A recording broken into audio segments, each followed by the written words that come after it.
Cuando a los pocos días entró Jesús en Cafarnaúm, se supo que estaba en casa. Acudieron tantos que no quedaba sitio a la puerta, y les proponía la palabra. Y vinieron trayéndole un paralítico llevado entre 4, y como no podían presentárselo por el gentío, levantaron la techumbre encima de donde él estaba, abrieron un boquete y descolgaron la camilla donde yacía el paralítico. Viendo Jesús la fe que tenían, le dice al paralítico: Hijo, tus pecados te son perdonados. Unos escribas que estaban allí sentados pensaban para sus adentros: ¿por qué habla este así? Blasfema. ¿Quién puede perdonar pecados sino solo uno? Dios. Jesús se dio cuenta enseguida de lo que pensaban y les dijo: ¿por qué pensáis esto? ¿Qué es más fácil? ¿Decirle al paralítico: tus pecados quedan perdonados? ¿O decirle: levántate, coge la camilla y echa a andar? Pues para que veáis que el Hijo del Hombre tiene autoridad en la tierra para perdonar pecados, dice al paralítico: te digo, levántate, coge tu camilla y vete a tu casa. Se levantó, cogió inmediatamente la camilla y salió a la vista de todos. Se quedaron atónitos y daba gloria a Dios diciendo: nunca hemos visto una cosa igual. Palabra del Señor. Gloria a ti, Señor Jesús. Este milagro extraordinario, que además había sido precedido por un incidente que podía haber estropeado aquel buen clima que había en aquel momento en torno a Jesús que estaba predicando. Me refiero que tuvieron que romper el techo de la casa. Sería, supongo yo, fácil de romper, de caña, de paja. Tuvieron que romper el techo para meter al paralítico. No sé qué tal le pareció a San Pedro eso, pero Jesús calmó los ánimos enseguida y hizo de aquella ocasión una oportunidad extraordinaria para dar un mensaje. Este milagro nos dice que Jesús es Dios, pero lo dice no solamente por el hecho de que solo Dios puede hacer milagros, sino también por el hecho de que solo Dios puede perdonar pecados. Es lo que le dicen sus habituales, tradicionales críticos y enemigos: solo Dios puede perdonar milagros. Efectivamente, les dijo Jesús, solo Dios puede perdonar pecados, no milagros. Solo Dios puede perdonar pecados, pero es que también solo Dios puede hacer milagros. Y si Él hace milagros, es que está con Él la fuerza de Dios. Si Él hace milagros, es que Dios respalda sus pretensiones. Es decir, si Él afirma que es Dios y hace milagros, significa que de verdad es Dios. Y si Él afirma que es Dios y perdona los pecados, que solo los puede perdonar Dios, significa que Él de verdad es Dios. La divinidad de Jesús, la clave de todo. No tenían ninguna duda sobre su humanidad. Conocían a su padre, entonces pensaban que sería su padre natural, a su padre adoptivo, San José. Conocían a su mamá, le veían ahí delante, veían cómo comía, cómo dormía, cómo reía. No tenían duda sobre su humanidad. Lo que quedaba oculto por su humanidad era su divinidad.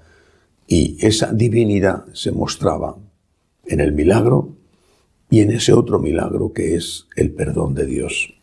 Ahora bien, ahí nos encontramos con otra cuestión, con otro problema, que en esa época yo creo que no lo tenían, sinceramente, pero que hoy sin duda lo tenemos. Consideramos, llenos de soberbia como estamos, consideramos los milagros como un derecho. Tenemos derecho. Piensan muchísimos. Hablo de católicos, por supuesto, no de paganos bautizados. Consideramos que tenemos derecho a que Dios intervenga de forma extraordinaria, modificando las leyes de la naturaleza para solucionarnos los problemas que tenemos. Es un derecho, pensamos, o piensan muchos, es un derecho. Cuando a uno no le dan los derechos que cree él que tiene, se enfada, incluso reclama. Tienes un derecho, Y si no te lo han dado, si no lo han cumplido, tienes motivos para enfadarte, para poner una demanda, para alejarte de esa persona que no ha dado lo que tú tenías derecho a recibir. Esta es la fuente de muchas crisis de fe. He pedido a Dios que no se muriera esta persona y se ha muerto, me alejo de Dios. Un Dios que no me sirve es un Dios al que yo no sirvo.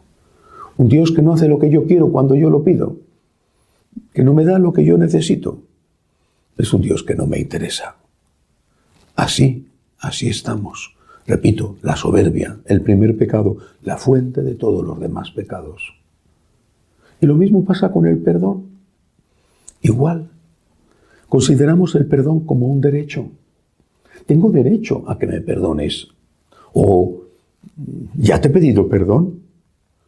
Pero es que el perdón es un regalo. Tienes derecho, es verdad que tienes derecho a la justicia. A eso sí tienes derecho, a la justicia.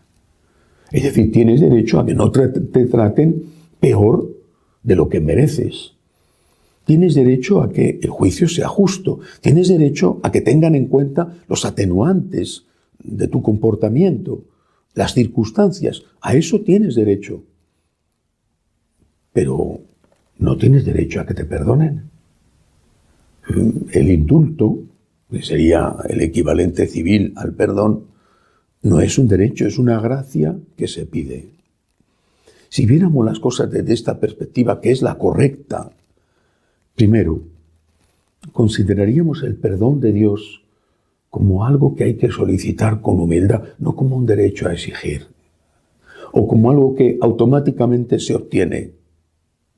Porque cuando vamos a confesarnos, y quizá en esta época de pandemia sea mucho más difícil de lo que es ya habitualmente, cuando vamos a confesarnos pensamos que el esfuerzo de confesarnos, la vergüenza que pasamos al decir he hecho esto o aquello mal, eso hace que el perdón sea debido.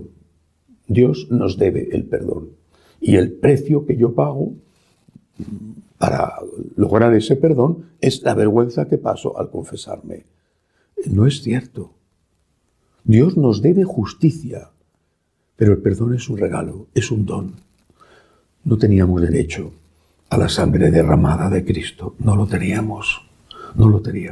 Y es esa sangre derramada la fuente y el origen del perdón de nuestros pecados. ¿Hay alguien de verdad que se hubiera podido poner allí delante de la cruz, o en el camino al Calvario, o cuando estaba siendo flagelado y coronado de espinas en el pretorio, alguien se hubiera podido poner allí delante de Jesús y le hubiera dicho, debes hacer esto porque yo tengo derecho a ello? La mirada triste del Señor hubiera callado sus blasfemas palabras. Yo no tengo derecho al perdón, es un regalo, es algo que suplico, que pido con humildad.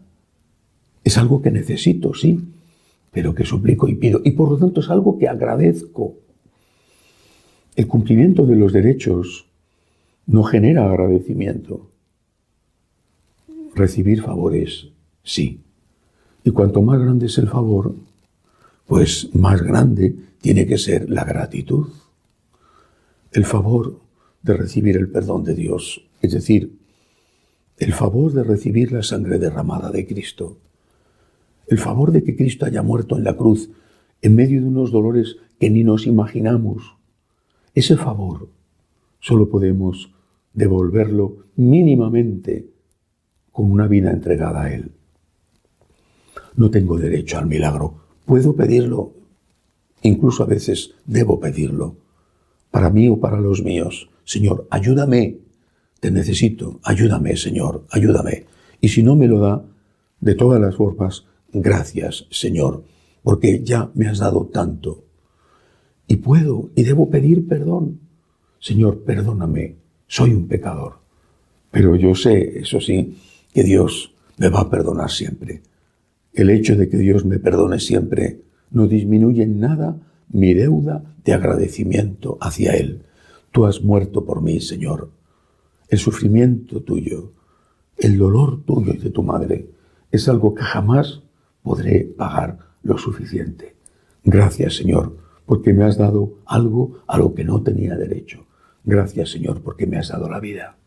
Que así sea.